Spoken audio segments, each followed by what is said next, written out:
Today on CJL Off-Road, we're going to show you how to put some more light on your JL.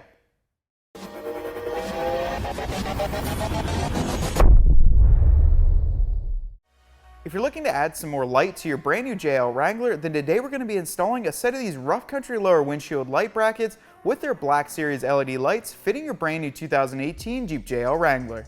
This rough country LED kit includes everything that you need to get them installed and give you a nice clean finish. They include their Black Series LED lights, which feature 2,880 lumens that only draw 36 watts. It's going to have a 30-degree spot beam. These lights feature a 36-watt draw with a 30-degree spot beam. It's going to give you a lot of usable light when you're out on the trail. Included with the kit is nice light coverage to keep you legal and to protect your lights when you're out in areas that you don't need them. It has a wiring harness as well as the brackets to get them bolted up on your JL. With that being said, let's get started. Tools needed for this installation: 3/8" ratchet, T40 Torx bit, T50 Torx bit, 4mm Allen key, and a 14mm box wrench.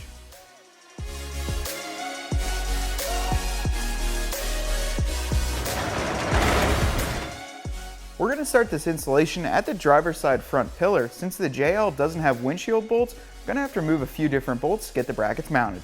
We're going to remove the cowl bolt. This is a T40, as well as the windshield hinge bolt. This is going to be a T50 Torx bit.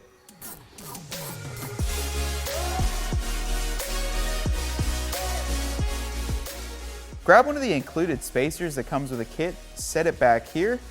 Grab the driver's side bracket. As you'll notice, it kind of bows out towards the inside of the Jeep. It's going to set just like that. We're going to use the included longer hardware to put in this cowl bolt.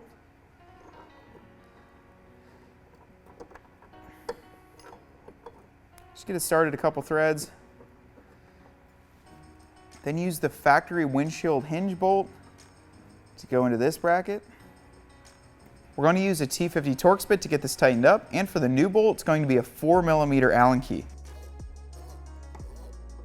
Use a T50 Torx bolt to get the windshield hinge tightened back up. Once you get them both nice and snug, it's now time to install the light. Grab one of your rough country lights and place it onto the bracket. I'm going to install the included bolt up through the bottom with a washer on it.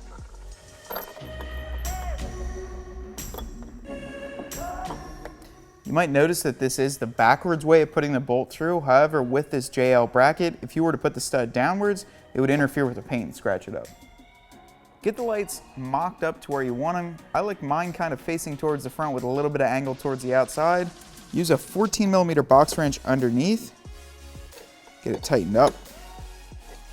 The top does have grooves for the nut to slide into. You don't have to worry about holding onto that. Get it nice and tight. As you can see, I haven't tightened up this section here. It uses a 4mm Allen key. Get that tightened up, then we'll be good to go. After you have this side tightened up, do the same on the other side with the same 4mm ratchet. Once you have both bolts tightened up, repeat the same process for the bracket and the light on the other side, then we'll get to wiring. In order to get this light wired, you can either use the factory harness, or in our case, we do have the Mopar auxiliary switches, but you have to get this cowl panel off. You're going to have to pull these 3 Torx bolts out, as well as that one bolt that you just installed. It's a T40 all the way around, and then a 4mm Allen key.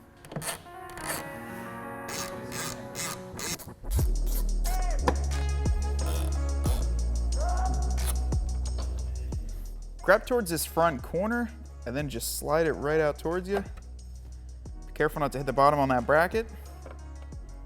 Now you're ready to do some wiring. We're going to wire this right next to the windshield hinge here. When the cowl panel is back on, it will not interfere with it. Run the wire down through this section. I'm just going to kind of let it rest here. Once you pop the hood, there's a little slot right here in kind of a foam protection area. You can slide it right through. I'm going to get the cowl panel back on and all of this bolted up. Slide it back on the exact same way you pulled it off. Make sure you have no interference in the back, then reinstall all the hardware. Once you have all the bolts in, tighten it all back up. We have the hood propped up on the windshield. It's not really necessary, just makes it easier for you guys to see. We're going to pop the wire through. And I'm just going to tuck it. There's a little slot right there. I'm going to tuck it under there.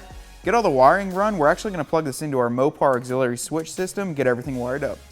Rough Country does include a wiring harness with this kit. It has a relay, all the Deutsch connectors, and even a switch to get it wired up on the inside of your Jeep.